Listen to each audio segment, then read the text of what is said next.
My parents warned me not to look out the window at night. I just discovered the horrifying reason why. Ever since I was a baby, my parents always told me, don't look out the window at night. I always asked them why, but they would just shrug it off with a creepy smile.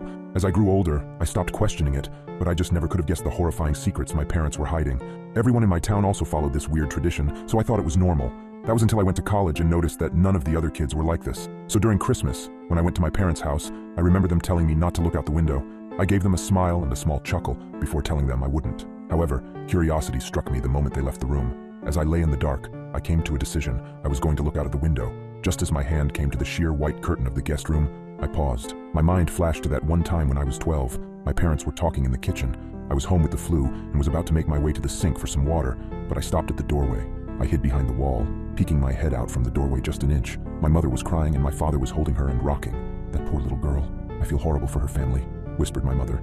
My father just nodded and continued holding her. I went back to my room after that. Several hours later, my dad came up to my room with several pieces of wood and boarded up my windows. "What are you doing that for, Dad?" I asked him. "Oh, it's nothing. Just safety reasons," he replied.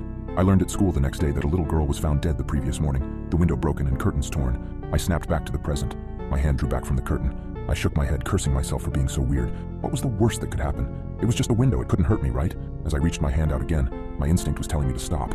My gut twisted as I reached nearer and nearer. Just as I touched the curtain, a painful howl came from the forest surrounding the house. I flinched back, deciding to just lay down and try to get some sleep. I forgot how hard it was to get sleep in my hometown.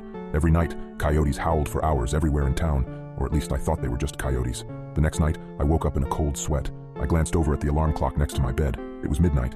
I groaned and sat up in bed. A low growling sound from outside of my bedroom window. I thought back to last night and decided that I had made up my mind about looking out. I thrusted my arm towards the curtain and pulled back hard, almost ripping it away from the rod. I flattened myself against the wall next to the bed for a moment before I put one eye in front of the window. I immediately regretted my decision as I heard claws clacking up the house. I flung myself out of bed, tumbling on the floor. I stood up and got back up on the bed. I stuck my face closer to the window as the clacking got closer and closer. It suddenly stopped for a second before the most terrifying creature popped up from outside, emitting a horrible shriek as it did so. I can never forget its face, the way the hollow eyes oozed some kind of black substance, like tar, and the way its lips were pulled back into a gruesome grin, the teeth blood-stained and razor-sharp.